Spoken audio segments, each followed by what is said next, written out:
فوجئنا ببعض القنوات الكبيره العربيه بتقول ان حكيم زياش المهاجم طبعا المغربي ان هو معروض على النادي الاهلي. يمكن الخبر.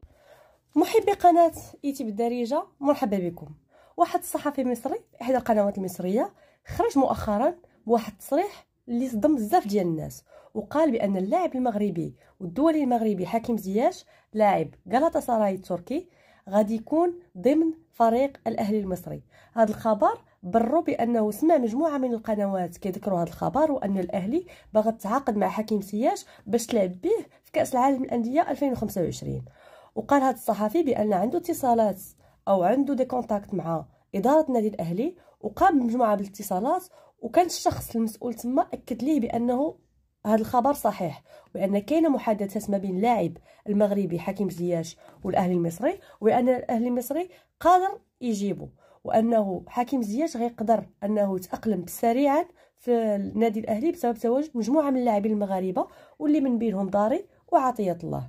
نخليكم مع الفيديو، ولكن قبل من هذا الشيء بغيكم تشتركوا في القناه وتفعلوا زر الجرس وتضغطوا على زر لايك باش يوصلكم كل جديد، وشكرا.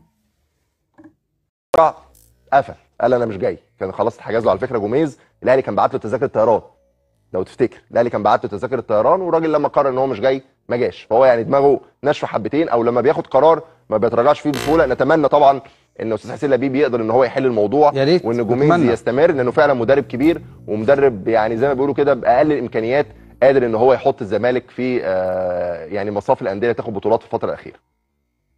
تمام، اتفضل كمل. طيب في مواضيع كتير، يعني مش عارف ابتدي لك منين. خلينا نبتدي الاول من اتحاد الكوره. طبعا النهارده كانت الجمعيه العموميه لاتحاد الكوره، وتم انتخاب قائمه الباشمهندس هاني ابو ريده النهارده بالكامل. يعني كان يوم جيد جدا. النهارده كان في يعني 117 نادي متواجدين، 115 نادي قاموا بالتسجيل.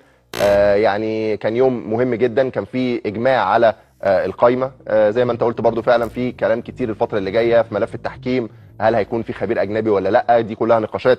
عايز اقول لك ان هم يعني خلاص سريعا جدا هيكون بكره في اجتماع مهم جدا صباح بكره ان شاء الله في مشروع الهدف باذن الله من خلال مجلس اداره اتحاد الكره الجديد، هيتم التطرق فيه لعدد كبير جدا من المواضيع المهمه، وعلى راسها ملف التحكيم. برضو عايزين ندخل برضو في الاهلي، لان في برضو مواضيع مهمه جدا، كلام كبير دلوقتي. فوجئنا ببعض القنوات الكبيره العربيه بتقول ان حكيم زياش المهاجم طبعا المغربي الكبير واللي لاعب طبعا غالاتا سراي دلوقتي ان هو معروض على النادي الاهلي. يمكن الخبر كان قبل ما ادخل معاك بدقائق، فبالتالي انا يعني ايه حاولت اعمل اتصالات سريعه من خلال بعثه او يعني مسؤولين النادي الاهلي، وطبعا معظمهم دلوقتي في قطر وهنقول طبعا التفاصيل بتاعتهم، ولكن حاولت اتكلم معاهم. قالوا لي الموضوع السقف واسع، او زي ما بيقولوا كده ايه احنا سقفنا عالي جدا. احنا شايفين ان دي بطوله، يعني البطولات اللي جايه سواء بطوله كاس التحدي او حتى بطوله كاس العالم للانديه، سيبك من كاس التحدي طبعا يعني الصفقات مش هتكون فيها، بطوله كاس العالم للانديه اللي هي هتبقى 2025 اللي هي هتبقى بمشاركه 32 فريق. من المتوقع ان الرقم اقل رقم ممكن الاهلي ياخده نظير المشاركه في البطوله 25 مليون دولار.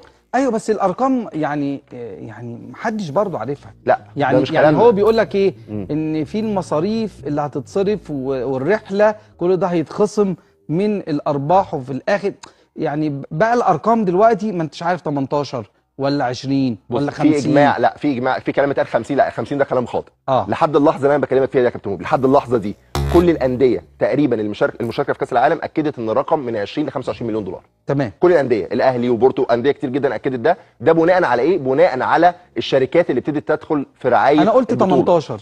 تمام، يعني مش بعيد قوي. يعني 18 مش بعيد، 18 من 20 مش فرق كبير يعني. ده وفقا لده. هل